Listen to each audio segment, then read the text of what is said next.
Welcome to Permission to Evolve. I'm your host, Brandon Thielk. I'm a performance and life coach.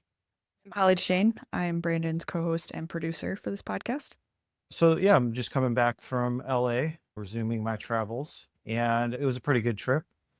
Got to see and explore many parts of LA that I hadn't seen before. You had suggested I go see the Oppenheimer Group for Selling Sunset.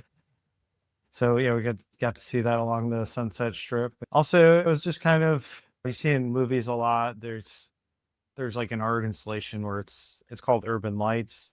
It's in like a museum district in LA where they just have a bunch of like light poles next to each other. So that was super fun. I had seen it in movies before. So me and my girlfriend had fun with that. It was fun taking pictures there. And um, one of the cool things that happened was so one of the clothing lines I like is called One Golden Thread. And that's like sustainable clothing. He makes the shirts out of like tree silk, and there's all this like in-depth process with that. They have a one store in the whole United States, and it's in Venice, off of Venice Beach. And also that's I think where Aviator Nation started, which I'm a big fan of as well. And the stores are actually like right next to each other. So I was like, oh, it'd be cool to go check it out. And yeah, so we wander in there a little bit before they close, and it just so happened to be the designer, the creator of the whole brand was in there when we walked into the shop. And that was super cool because he kind of talked us through the process of like how he thinks about things. And he's a super creative guy, a lot of depths to his mindset, and I really appreciated that. And so there were some other customers that came in, and actually he's got some like new stuff coming out, and typically he's only designed stuff for men, but he's starting to open up a women's line. And so he created this dress that you can wear like 15 different ways, and he calls it the Infinite. And it was super interesting because it's got a cape on it, it's got all these different dynamics to it. And so this just came out, so he had this woman try it on, and she basically did like a fashion show like in the shop. It was pretty wild to because you just like, oh, try this. And yeah, literally you could wear this outfit 20 different ways. I mean, he said he had like a dream about it, and that's how like he came up with the idea. So yeah, it was super interesting to meet him, and just really appreciative of somebody that thinks differently. His background isn't fashion, like he just started doing this recently, and he's having a lot of fun with it. And his styles and all this stuff is really different. It was just kind of one of those like kind of random chance happenings that only happen when you travel. That's why I appreciate it so much. So that was a really cool experience. And Lauren was in the shop with me, and she's just like, oh, I get why you like this place. It's the different styles, but then he's got like lightning bolts on things, and black and gold are kind of like my favorite colors in terms of branding. He puts like a gold thread through everything. So it kind of really hit home for her when she got to see it all and being like, oh, I know why you like this. This is like perfect for you. So yeah, super cool experience. And then we just her work event was like downtown LA, which is still pretty underdeveloped. Most of LA's charm is in the outskirts, and it's starting to build up. There's some cool districts and stuff. So it was cool to just spend some time there. It had been such a long time since I really got to kind of feel it out. So today we're going to get into this idea of permission to have range. And so what I mean by that is a lot of times we get kind of stuck into these roles. We build an identity around a certain thing. That could be our job, that could be being a parent, that could be being an athlete. I just start to create this one lane, and my entire worth and identities wrapped up in this one idea. And if we're having problems in that area, that can really kill our confidence and hurt our self-worth. But then also it can be a bit unfulfilling after a while. If I'm just doing the same thing over and over again, we talked about last week, we need some variety. We need some different dynamics in our life. And there's so much more to all of us than just one thing. It's about giving yourself that permission to open that up, explore that, and not we need identities to make our way in the world, but it's also not clinging so tightly to them. It's this ability to shift and change and evolve over time, and that might mean I need to let go of an identity that it may have been true for me my whole life, right? And so that's a big part of what we talk about here is kind of questioning like if my identity is largely built on survival, it is going to be pretty limiting. And there's going to be a point where we're probably going to want to move through that and expand out of that. This ability to have range is being dynamic. It's okay, this is an aspect to me, but so is this. I'm not attaching so much to these things that I feel like I have to make it my whole life. Timely topic. Actually, just a little bit before this, saw a video from Michael Gervais where he was talking about what happens with kids, particularly if they're really good at something at an early age, and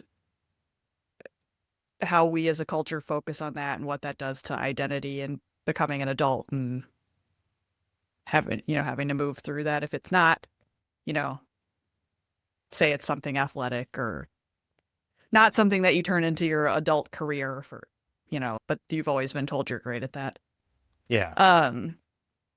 So yeah, I think it's timely, super interesting. I also think it goes along with the point of having range. There's like a lot of stuff coming out right now about Norway's sort of dominance in various different sports and having to do with their sort of cultural philosophy around letting kids, do a bunch of different things and do a bunch of different things and not be locked into getting really good at a single thing. Yeah. I mean, specialization is good to a certain degree, but can definitely be overkill. I think you commonly see it in sports. In the baseball world, it's just become so serious with the travel ball. So kids are having to choose this one sport at a super young age, and their parents are investing tons of money into it. It adds all these pressures to it. And really, the best athletes come from doing different things, using your body different ways. So usually the specialization stuff has an expiration date. If it doesn't lead to burnout, it also kind of leads to plateaus as well. Or I might peak super early, but then decline very rapidly, right? Because we just kind of are not, mind needs to play. It needs engagement in different ways. And if I'm going all in one direction, that definitely does create some problems. So yeah, I look forward to getting into this topic.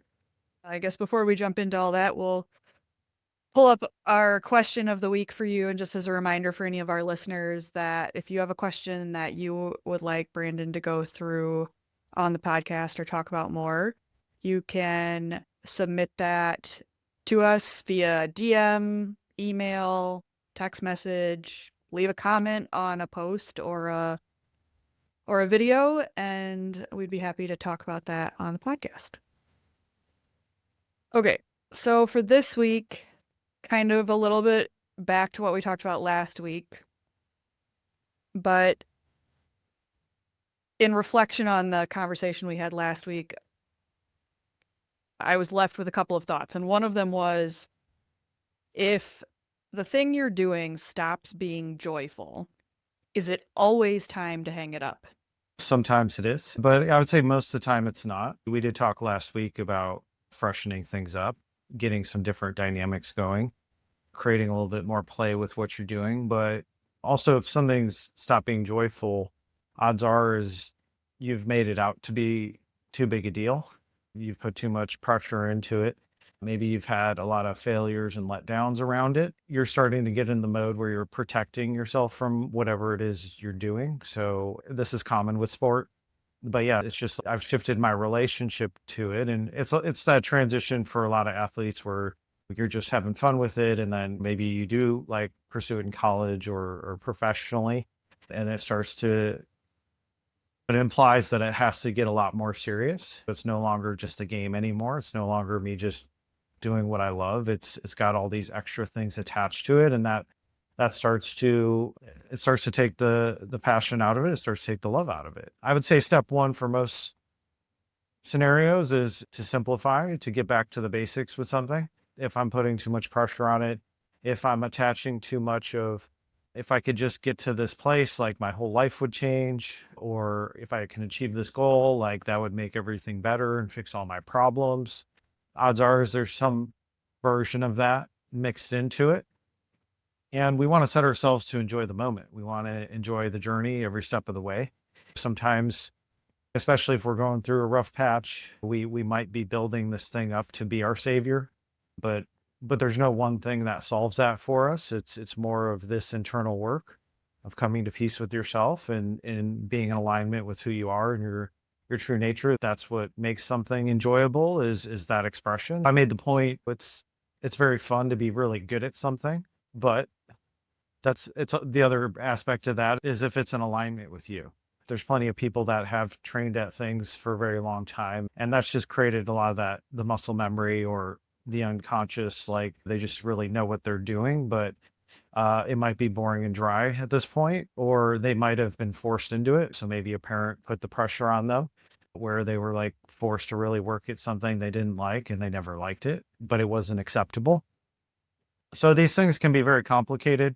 I would say if it's not something that's in alignment, it's not true for you. If this wasn't something you chose and that's not fun to you, then that might be that call to hang it up. Is it if it's not genuine or authentic to your expression, it's kind of forced. That would be the cue where I would say probably you might want to explore other things. But if you did make the choice, if this is something you really did enjoy at one point, we can try to clean it up. That is kind of processing the disappointment, letdowns, failure, expectations, pressure, all those things. If we clear that up and it's still not there for you, maybe the chapter is done as well, right? So those would kind of be the two options of hang it up is, but most of the time you want to take things as far as it feels right to you. And so we want to explore it to see, okay, is it just time for something new or is this just got too complicated? I need to simplify. That's where we go through that exploration. So if I start to clean it up and then I get reconnected back to joy to it, that's our answer as well is like, okay, this is something I can get behind again now that I've cleaned up my mindset around it. So there's kind of those three routes there, but there's no simple answer. Everything has to come from within you. We can't do things for external validation. That's always going to be empty. It's got to be something that we genuinely enjoy. That's generally where the alignment needs to lie. Everything else is I might be compensating or trying to prove my worth or whatever. And that's where we start to create all these extra pressures to begin with is we're making it out to be too much. So a lot of things you do want to start to set things up where your day to day is enjoyable, whatever that looks like. And if something really is against who you are in so many ways, it's going to be very difficult to enjoy that process. It's not going to be fun at all. And that goes back to the bigger life questions. How do you want to live your life? Is there something that would suit you better that's better aligned with who you are? Not every job has to be a passion project. Not every job has to bring that purpose out of you, but you at least want something that you're not miserable with every day. If you try to make adjustments there and it's not really working, we really need to take a deeper look and ask those questions. Do I belong doing something else? So it's all this stuff. It's self-discovery. It's getting deeper into yourself of like, why has the joy escaped me? Like, why isn't this fun anymore? And at the bottom of it, you'll find some new answers, but then you'll also learn more about yourself and that'll better guide you in the direction that you should head. Let's switch over to talking about having range and how you do that, or how maybe you overcome the identity thing that, you've held on to since you were a kid. And the main thing here is your first version of anything generally isn't going to be on 100% clean or authentic to you. It's going to be who I had to be to survive. It's going to have the performance aspects of what did I need to do to earn love and acceptance from my caregivers? Which strategies did I have to use to stay safe? It's going to be a lot of that. Like version one has a lot of that built in of like, this is just who I felt like I had to become out of default. And that doesn't even have to be a very heavy, intense childhood. That could just be like, all my parents are doctors. And so those expectations were on me or something of that nature. I could have received all the love and validation, but I felt that pull of like, I couldn't be different. It could be something to that small degree that could throw us off track. And there's some times where that is actually a good fit. It's also kind of seeing that throughout your life, there are going to be different aspects of you that you're probably going to want to explore. It's like, even if I build my life around a certain idea or skill set, there's going to be a point where I'm probably going to need to take that less serious, and I'm going to need to put my energy in other areas, right? We commonly see this where people are like, maybe like career focus, they're trying to build that aspect of their life and they're not really working on relationship. And then there's a point where I need to shift gears a little bit. Maybe I need to give some attention over here and start to figure that out. But it's that the range is this ability to have these different modes to us where I'm not just going all in one area forever. And as I round out my life a little bit better, as I diversify, that gives me this broader perspective where I can hold things a little bit more loosely, and that increases my resilience. Where if all my eggs are in one basket, then I start to become desperate and forceful, and I really start to put all this pressure and intensity into something. And that might be necessary for a stage. I think that's in our 20s. You really do need to build yourself. That's where you go all in on something. Or maybe you try a lot of different things, and then once you zone into what you like the best, you start to go all in on that. But we can get so caught up in trying to bring that to its highest level that, we're trying to rush the process. We want things, we always talk about, we want things faster than they actually happen. There's the idea that the more I dedicate to myself to this, the more I go all in on it, the faster it's going to happen. A lot of times that's what actually slows us down. Is we need different dynamics to renew us. We need to step back. We need time for play and socializing and not being so serious. That actually renews us in many ways. And that's what also keeps that dynamic clean. So if I've put too much in one area and I don't have the others, there's a lot of my emotional needs that aren't getting met in that process. That's going to fuel like loneliness and not feeling good enough and like all that stuff. If I have these other things that support me and lift me up, that helps the other area I'm really focused on. And it is this ability, okay, so once I build that up, I don't have to stay there forever. We get this idea that if I've invested in something, all is lost if I like walk away. That's not true at all. You learn from every experience. You're gathering experience every step of the way. That's building you in other ways that you're not even conscious of. There might just be like, I've taken this as far as it goes, and I need a different expression to engage with, to renew me, like, because it's gotten boring and dry. That goes back to the specialization that we're talking about with sports. Is one, like a 7-year-old, they might like baseball, but like, and they might think it's cool to be a pro baseball player, but like, are they obsessed with it, or are they getting validated from a parent about that? All these kind of sticky questions, because yeah, kids generally have a short attention span. They like to explore. They're curious. They don't stay occupied with one thing too long. They're always jumping around. I think that's a pretty natural way to be, is when you're trying to explore and discover the world around you, is there's that curiosity where you're probably going to want to engage with a variety of different things. And I think when we narrow it down too quickly, and our parents maybe like support that and maybe even force that on us, I think that's a huge disservice, because it starts to create this idea that this is all that I am. Okay. And my worth and value is based on my performance in this area. And if I'm not doing well, my parents might be withholding love. They might be upset with me. I might feel their disappointment. And so then that starts to build more and more pressure around this thing that was supposed to be lighthearted and fun. That's kind of the nature of all this stuff. Is we're told to choose. And most kids going into college generally don't know who they are or what they want, but you're forced to start to make those decisions. I think it's probably a healthier time to put a little more pressure on. Let's start to pick a general idea. But until you get in the world, you're not really going to know whether this thing you're studying or not is the thing for you. So it's all these things are kind of set up to channel us into a certain role or identity, and that we may be highly invested in something that we're really not happy with, that I didn't even choose, that I felt like I was forced to choose. We don't have a lot of grace for people that kind of wander and float about, right? There's a lot of shame put on people for not deciding or not picking. And all these things kind of happen in their own time. Me going into school, I studied nutrition, and then I realized I wanted like nothing to do with it. I was more fascinated by this. It's just like allowing life to reveal itself to you. And that means like, I don't think any of us know ourselves deep enough to make a lifelong decision at a young age. Yeah, I think that's a huge disservice.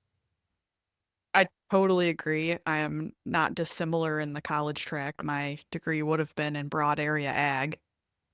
Well, that's a whole Yeah. story for another day. But like, and now I don't do anything even remotely close to that for my professional career. But I am curious your take on there feels like a shift happening in I hate to make it generational, but I am going to make it generational as millennials are hitting middle age, hitting their 40s, late 30s. This sort of acceptance of, oh, maybe I picked wrong and maybe I want to start over, or maybe I want to do something else. That maybe some of that sort of stigma that we initially grew up with is lessening. I don't know exactly what, how to quantify that. But I do think about that, right? Like growing up and in high school and sort of this like forced track of like you need to choose, and if you don't know what you want to do, you should choose something practical or choose the Yeah. thing that'll make the most money, right? Mhm. That was sort of the Well, I think it's a combination of things. I think certainly with the student loan problem and, economic conditions and how everything's so expensive. A lot of people are very delayed in life in regards to like how it's traditionally been. It just takes a lot longer to get going. I think as you're on that path where it's like, oh, this is taking longer, and then you're kind of looking at it and you're just, well, like, do I even want those things? Right. Where when it's easier, you're just like, oh yeah, I'll usually just kind of fall into the line. But when you're having to like struggle through it, it's still that question of what am I even fighting for, I guess. Right. But I think it's created this like interesting split where, I think if you like got through on a normal track, like pretty early on and have like built a good life and stability before, these last few years where things just really got dialed up, in terms of how expensive it is to live and all that stuff. I think there's kind of the two groups within the millennial generation, I think. And then like the generation behind us is kind of more of just like, I'm just going to do whatever I want type of thing because the whole thing's a scam. you And might be and right. yeah, and well, that's the thing. I tend to fall in that line where I'm like, yeah, I think a lot of, that's the whole purpose of this work is for people to question, is this what you really wanted? Or is this just like you kind of following the path that was laid out? If the path laid out is easy, it's like, yeah, most people are going to take that. But now that the path laid out is more challenging, I think there is deeper thought going on around that. And yeah, so I'm more of the school of thought of, well, if you're going to put work into something, it might as well be something you enjoy and that's in alignment with who you are. And it might take a while to figure that out, but that's all based on getting to know yourself at a deeper level. And so many of these things, I was like, okay, I don't want to like build something until like I'm clear on who I am. I don't, because my first like iteration of the business was like, okay, I just like built an extension of baseball and I hate this, right? I'm done with it. So I was just like, I'm going to throw that away and I'm going to go deeper and try and figure this out. And it's still pretty close, but it's like I'm a vastly different person now. And so I think it's that willingness to figure it out and to stumble through life for a little bit and judgments are softening on that as well. It used to just be hardcore, like if you don't have a traditional job, like you're lazy or worthless or whatever, that's not as harsh anymore. There's more of an understanding of, okay, yeah, people are a little bit delayed. They're even like the idea of a job has like changed so much in the last 10 years. Like it can literally be anything you want it to be. It's a very interesting time.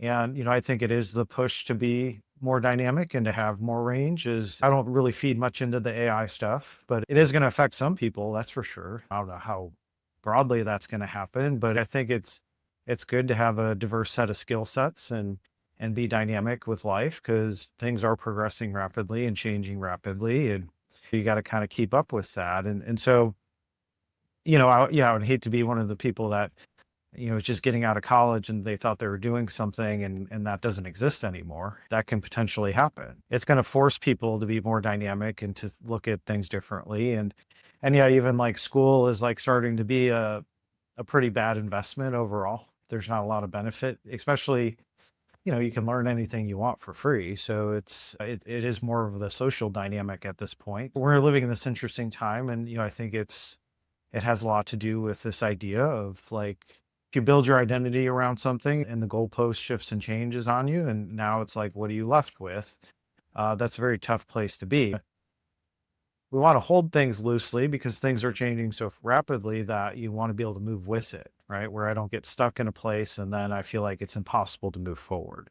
I think it's just kind of the perfect storm of so many things have happened that more and more people are questioning it. I think that's why like this type of work is starting to grow pretty rapidly too, is because a lot of the programming is faulty. It's just stuff that was passed on from generations and it doesn't really apply to our world anymore in many ways. You got to be able to shed that and be able to open your mind back up because you might be fixated on something that, that may have been very practical at one point, but isn't even practical anymore to check that box you were talking about. Yeah. I am thinking about, you and I talked a little earlier today, and I was thinking a little bit about how this plays into that idea of like moving forwards or moving backward, standing still, moving backward. Right. And so there does have to be like this, I don't know if you want to call it flexibility or versatility that you want to cultivate that allows you to change your mind and allows for the range. Because, in my head, as you're talking about this, I'm imagining that if you resist this idea, I mean, you got to be pretty stuck. The more you build your identity in one lane of like, this is who I am, and then you build your life around that, uh, yeah, that it does just create a rigid mind as well. Like I start to create a very predictable environment and it's wired on my safety. And that's that version one piece is like, generally, it's just like, we're just trying to, what's going to get me love and acceptance and what's going to keep me safe. A lot of people just go all in on making money, right? Cause that checks all those boxes, right? Oh, if I have money, it solves all those problems, but it doesn't at the deeper level, right? It's like, oh, like and then, a lot of people fall into that trap of like, they obsess about it. And then it's just like, oh, why am I empty inside? Okay. Because it can't meet that need.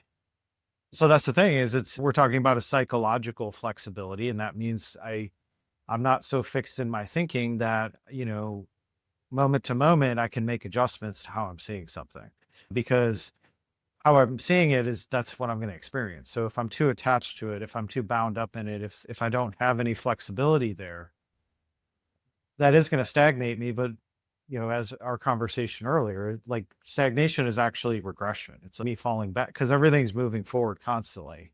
And so if I'm standing still, I'm actually moving backwards. And so we want to develop the psychological flexibility to be able to move with life. And that means always being able to change my mind and to see things differently and really continuously remolding who I am. That's the neuroscience stuff. That's the rewiring we talk about is our brain is very flexible. Just literally like I have to be able to shift how I'm seeing situations and then that alters my beliefs.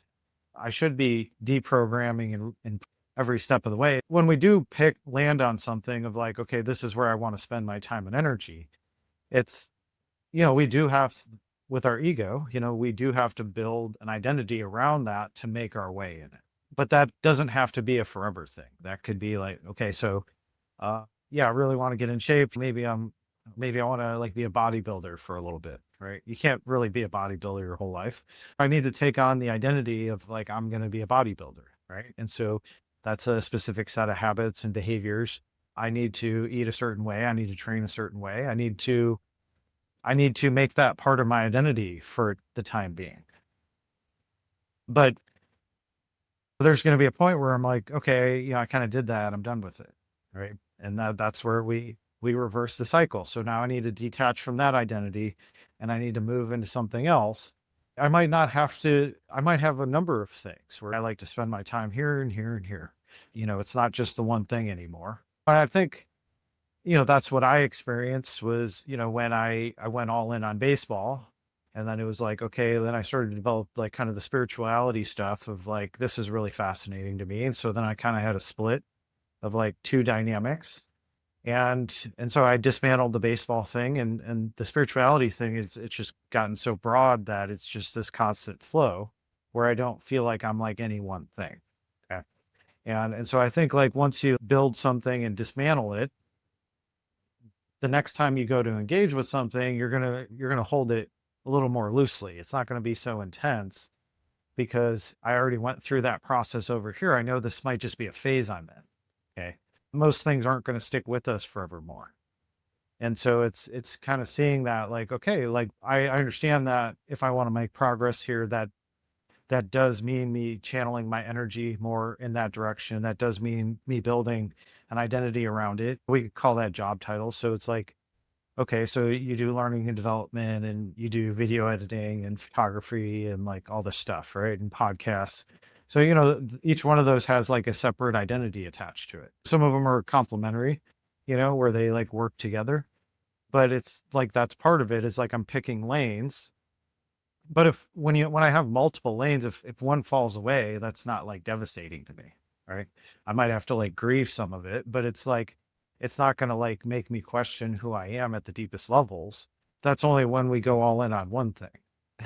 You see that with Olympic athletes, really any athletes, most in the big sports like football and basketball and baseball, it's like when people retire, it's just like, okay, well, now I'm going to be like a sportscaster and I'm going to stay engaged with it. It's some version of them being in the sport forever, right? But it's like they just don't know who they are without it. And for some of them, it might be authentic. That might be they might just like love it so much that they find joy in it their entire lives. But other people, it's just like, oh, I kind of did that, so now I want to do this, right? And so it's that ability to kind of have that, to know yourself at that deeper level, to know which way you need to go with things. Do I need to switch gears and stay in this lane, or do I just need to drop it and start a new path? And and so we start to have that flexibility when I don't take it all so seriously, right? When I see that, oh, this is just who I am today, like I don't have to be this way tomorrow. And so I start to, because our ego, once we strengthen it and have this identity, it starts to protect and sell and sustain it and just continually defend it. All right. So even if I don't like it anymore, but I identify with it, I'm still going to try and fight for it and protect it. All right. Even if it's making me miserable.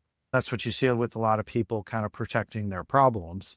It's because they're not willing to evolve out of it because they don't know who they are without it. We're trying to create this range to be able to move through life as these phases come up of like, okay, I took that as far as I got those experiences. I kind of feel like I did everything I wanted to do. This other part's calling me now. And so I'm going to go explore that. If I haven't interwoven my identity so much into it, like it's an easy transition. If I don't know who I am without this thing and then I go to make that move, it feels like very risky. It feels like dangerous. It feels like the end of the world's going to happen because I'm actually like, I have to like let this part of me die. And that's terrifying if that's all I know. Talk a little bit about when your identity is wrapped up in the expectations of others.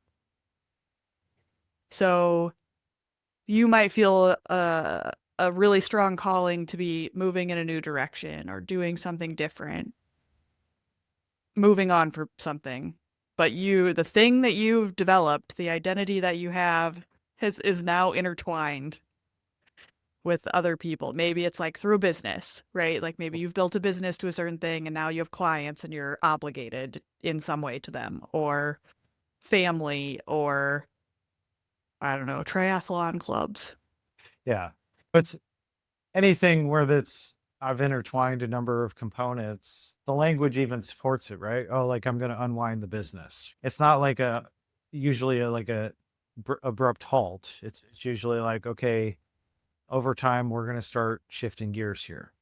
All right. And that's like when you have consideration for others.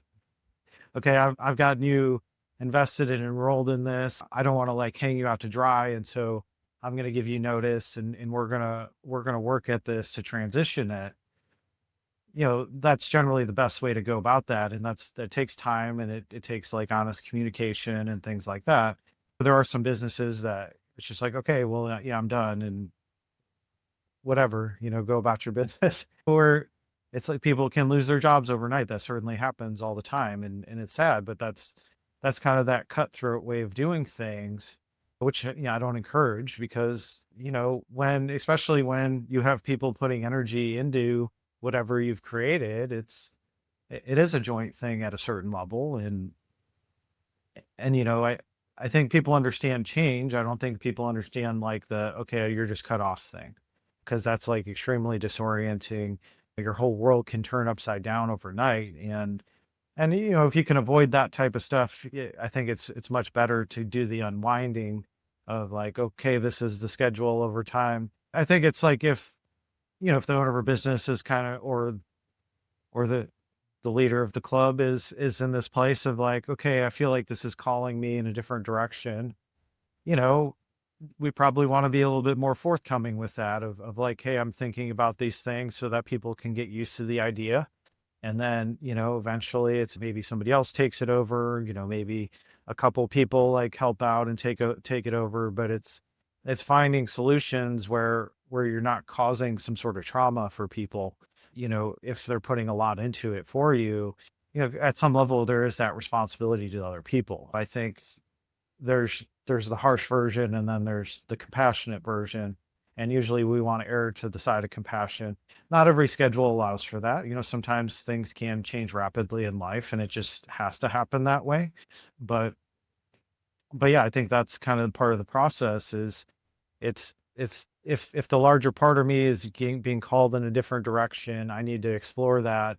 And then, I need to, if there is a big shift or change coming, like I need to have the courage to communicate to that to people so that they know what's going on and so that they can kind of sort out their details in that process. I do want to give a reasonable amount of time for that to happen. There's never going to be a perfect way to do it. Some people's expectations might be very wrapped up in it, but they might be putting too much into something. It's going to force them to discover where else they should be putting their energy. So these things actually tend to work out for the better in many ways. Maybe somebody's put too much into it and maybe they've sacrificed themselves and betrayed themselves in that process. And so it's creating that clarity of, okay, this is no longer an option. So you have to start to figure something else out.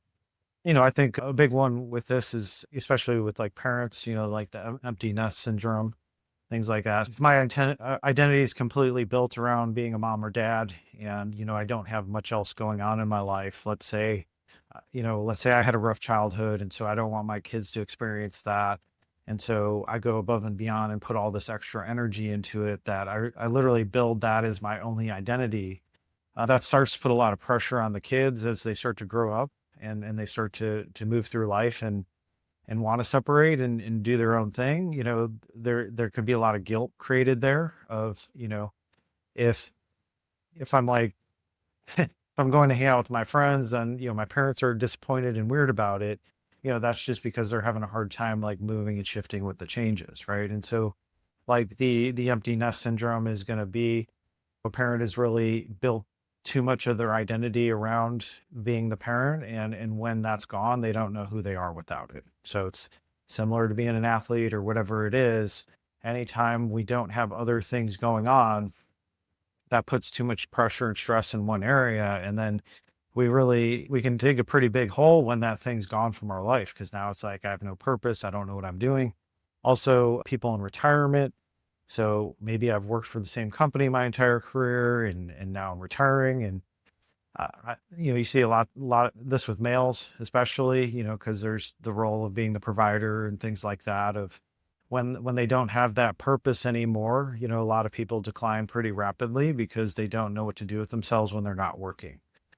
So there's many different expressions of this, but it just kind of supports that ability to have kind of multiple buckets I can pull from, where not if one thing gets taken away, that's not the end of me. There's also other things I can do with myself. that are going to give me purpose and meaning and are fulfilling for me so that I can derive my self-worth from other things. Ultimately, I want to generate that from within. I don't, most people don't get that far. Usually it's like we find our purpose through doing things. It takes a good amount of inner work to really just be self-contained and self-generating on that level, but we can find those expressions that really make us feel good about ourselves. We want to search those out and we want to explore those. This one has been really interesting. If you were to share your handful of takeaways from this episode for our listeners, what would those be? First, I would get clear on the life you're living now. What led up to that? Is that of your own making, or is that simply in response to survival, just trying to get through the day or doing what you feel like you were supposed to be doing? Some of that stuff might be good and accurate for you, but there might be some aspects that, hey, I feel pretty limited about this, or I feel like it has to be this way because I don't know any other way. In those areas where we do have the power to change things and improve upon it, and it includes taking more responsibility of like, okay, this is my life and I get to choose how I want to live it. And I might have created enough dynamics in my life where I don't, like having kids and things like that, where I don't have like an extreme flexibility.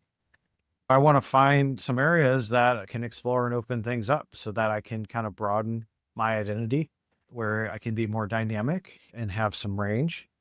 And also, if you've gotten stuck and you don't know how to move forward, odds are is you've put too many eggs in one basket. You've built an identity around a certain theme or idea, and that could just simply be not feeling good enough. It could be some of these like beliefs that we all struggle with that don't allow us to move forward.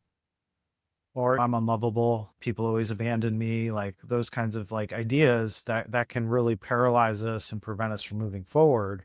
The work isn't in questioning that. Things have happened to me, but is that who I really am? Do I have to wear that as a badge of honor? Do I have to like hold on to this idea and carry it with me forevermore? Or can I start to loosen and soften my grip on it and explore, maybe where I can find my worthiness, or where I can find people that really appreciate me and love me for who I am? A lot of times, these initial stages, everything's kind of built on default and wounds. And it's just like built on our strategy of our dynamic with our parents on how we got love and approval. And unfortunately, a lot of times that's more performance based, like whether I got good grades or performed well in sports or whatever it is. If I made them proud in some way, then I'm always like trying to prove myself. We want to move past that stage and really get connected to who you are. And so all this stuff is an unwinding. When I have a pretty solid identity built, it doesn't change overnight. It's an unwinding process of I need to peel back the layers and see what's actually really true for me. And once I do that, I start to find the things that I want to take with me. And I need to let some other stuff fall away. And there's always fear attached to that. There's anxiety because we're venturing into the unknown. And so that's just part of the process. My mind just knows what it knows. And if I'm branching off and doing something different, there are just generally going to be worries and anxieties that surface as a result of that. And that's just part of the process. But, we can either meet those and move through them, or we can draw back and give into them. But that's what keeps us stuck. And so if we want to move forward, I have to find a healthier way to see these things. As I open it up and shift and change, I start to gather some information that I have this ability to change, that, I don't have to live the same day every day. I can transition my life into something different. Once I do that process once, it gets easier the more I can do it. So it's like the dismantling part is tough the first time. And then once we see the benefits of it, of like, oh, I've grown in so many new ways, like I'm more excited, I enjoy life, that starts to support this idea of continuous change, of I'm not going to be one fixed thing forever. I'm going to be a number of things all throughout my life. We want to diversify our identity, to have that range, to have different dynamics to us, and it's also that, there's like the introvert extrovert thing, right? And well, not everybody, psychologists and stuff love to label everything, but it's like people will be like, oh, I'm an introvert. It's all context based. Every introvert, if you get them in the right scenario, they can be an extrovert, right? But if I'm going all in on the idea that I'm an introvert, I might be shutting myself down in a situation where I actually uh, can easily flow and be social. These things are all dangerous when we start to give too much into the title, the label, the idea of it's suppressing this other aspect. So, anybody, if you get them in a zone where they're interested and engaged, they're probably going to talk more. They're probably going to be more lively. But if they're in an area that they hate, they're probably going to be more shut down. It's kind of seeing everything as a scale, and we have access to this broad range of things, but we might be zeroing in on one aspect of our personality and saying this is all of who I am, and that's where we get into trouble. And so that's where we take a step back and zoom out, being like, oh, I'm different in this dynamic. Like, we all have these different parts of us, and we feel the most fulfilled when they flow through us, when we're able to access them in the situations we need to. And so the range is being dynamic and flexible, and not clinging to one idea, and bringing that forward in every area of our life. I'm allowed to be different over here than I am here, right? So my work, I talk about deep, serious stuff, and other times I just want to joke around, right? Like, everybody has these modes, but everything, the context is important. I need to be this type of person in this thing. And so I have to I zone it in there, but then you back off of it. And what energy do I need now? Do I need playfulness, or do I need to buckle down right now? It all depends on the situations. And so we want to have all these different aspects that are readily available to us. And we don't want to go all in on one area. Makes sense. All right. Let's tell everybody the best places to find you, and if you have any other updates that you want to share with our listeners. So if you're curious about this work and need some help dismantling an identity you've gone all in on, you can reach out and schedule a free 30-minute strategy session with me on my website, brandonthielk.com. So it's just a brief conversation where I get to know a little bit about you and share how this work can help support you in your growth. Also, if you want to register for my newsletter, the Lightning Report, that goes out each week, that's also on the website. That's just some updates on the business, recap of the podcast, some reflections for the week, and some insights for you. So if you want to follow along on YouTube and Instagram at Brandon Thielk, we post out there regularly. Also at bthielk on TikTok. Please like, subscribe, follow, comment. Let me know if there's anything you guys want to hear. I would love to share with you on a bigger level. Thanks for listening. We'll see you next time. Talk to you later, Brandon. All right. See you.